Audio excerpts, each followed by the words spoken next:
Hi guys, maganda at pinagpalang araw po sa ating lahat and welcome back to my channel. Guys, gagawa tayo ngayon ng dual box na L-ported na D12 ano. So gaya na nakikita nyo ito, na-assemble na natin. Pero guys, hindi pa nakatikit yan ano, hindi pa nakapix. So pinatong ko lang yan. But bago natin guys natuloy ang assembly niyan, ay pag-usapan muna natin yung kanyang mga sukat. So tara, simulan na natin. Okay guys, magsimula muna tayo sa kanyang box. Ito guys, ito yung kanyang box. So tignan na lamang ninyo mabuti kung paano natin inassemble. Actually guys, may mga nauna tayong video, so panoorin na lamang ninyo kung paano tayo nag-assemble ng box at kung paano tayo nag-assemble ng mga front ng ating L-ported or RCF box ano. So tara, pag-usapan natin yung kanyang sukat guys. Okay guys, magsimula tayo sa kanyang siding. Guys, yung kanyang taas mula rito hanggang dito ay 15 3/4. At yung kanyang haba mula dito hanggang dito ay 19 3/4. Okay? Yung kanya namang latag o yung kanyang pangilalim, ito guys, mula dito sa kanyang dulo hanggang dito sa dulo ay 37 3/4. At yung kanyang haba naman, ito yung haba mula rito hanggang dito sa dulo ay 19 3/4. So pares silang 19 3/4 Ito naman kanyang sentro o yung kanyang division sa gitna. Ito guys ay 14 1/4 yung kanyang taas, 14 1/4. At yung kanya namang haba ay 17 3/4. Guys, yung kanya mga bounce o yung kanya mga brace, 4 inches yan So lahat sila 4 inches. Okay, so ito yung kanyang box. Ngayon guys, kung kayo mag-assemble ng box, unahin nyo muna itong kanyang isang siding at yung kanyang pangilalim. Pagdidikitin nyo muna silang dalawa, and then pagka napagdikit nyo na, ikatlo yung kanyang backboard. At pagka napagdikit nyo na yung kanyang backboard, isusunod nyo itong kanyang panibagong siding. And then, itong kanyang sentro, kukunin nyo lang yung pagitan para makuha nyo yung kanyang sentro. Okay guys, dako naman tayo sa front. Tara.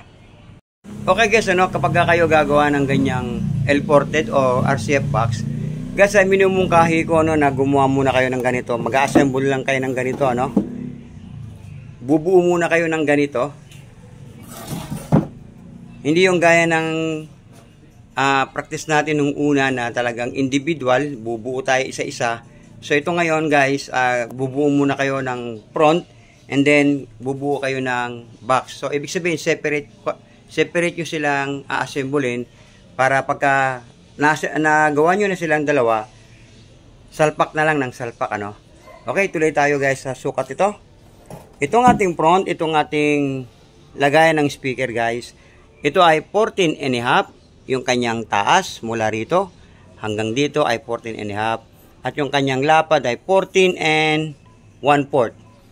Okay? 14 1/2 by 14 1/4.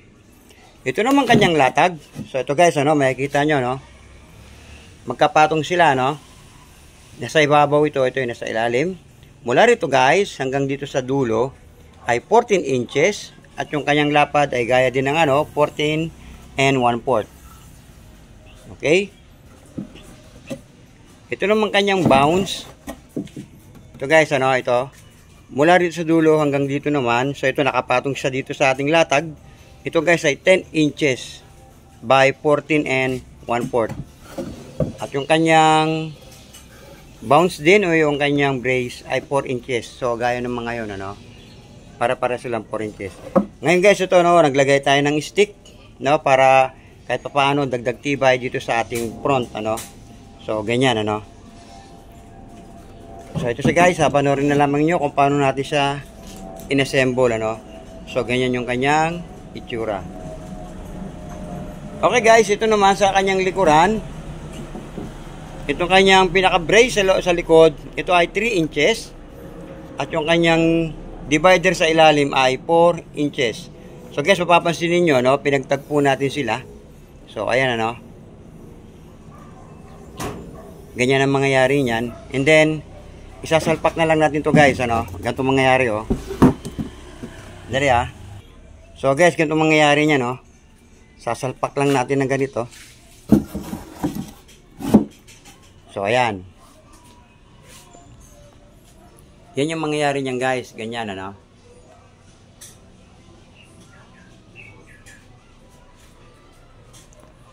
Okay guys, ngayon naman ay tuloy-tuloy na tayo. Sorry. So tuloy-tuloy na tayo. Atin ang assembly, ilalagay na natin yung kanyang pangibabaw. Pero bago yan, siyempre ipapako muna natin sila. Okay? So ito na sila guys, ano? Ipapako na lang natin and then ilalagay natin yung kanyang pangibabaw. Okay? Tara.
Okay na guys, ano, naipako natin sila parehas. So ito na yung kanyang update, ano. So ito na sila. Nalagyan na rin natin ng stick wheel, yung kanyang loob at labas.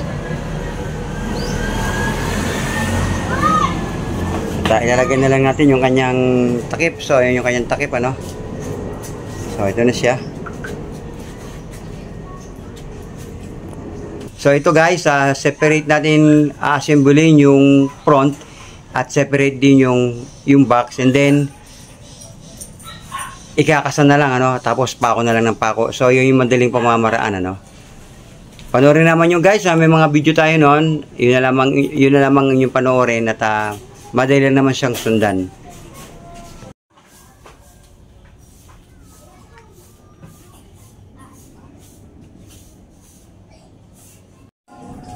Okay guys, ano, naikabit na natin yung kanya pang ibabaw. Ngayon guys, yung sukat nito ay 19 and 3/4, ano, mula doon sa dulo hanggang sa kanyang labi. Ngayon guys, pag ito nilagyan natin ng glistone, magiging 20 inches na siya. So yung kabuuan nito guys ay magiging 20 inches yung kanyang lapad, ano. Kapag buong palibot na yan ay nilagyan na natin ng glistone. So, ang total niya from 19 3/4 ay magiging 20 inches. Ito guys, lalagyan din natin ng glistone, ano? Yan, ito mga to. So, ito na siya. Okay guys, ano, konti na lang. Yari na rin itong ating dual box na L-ported na D10. Ito naman guys, ilalagay naman ito sa badya, no?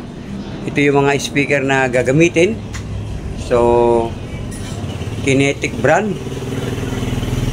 Medyo ano to guys, ano, dual magnet at dual voice din, ano. Ito yung kanyang ilo-load sa kanyang dual L-ported na D10. Medyo inabot lang tayo guys ng gabi, ano. Gawa ng marami tayong tanggap na trabaho ngayon. Loaded tayo itong buong September. Okay guys.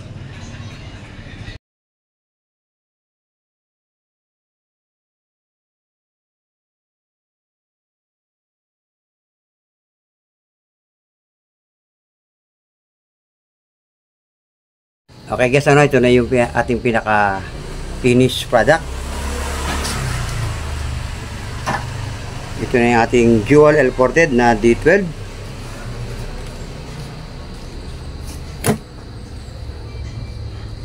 Okay guys, kung nagustuhan nyo itong ating munting video, huwag niyo pong kalimutan pakipindot po ng subscribe button, notification bell, pa-share and pa-like na rin po. At ang pag-ibig, pagpapala po ng ating dakilang Diyos ay sumating lahat. Maraming salamat po.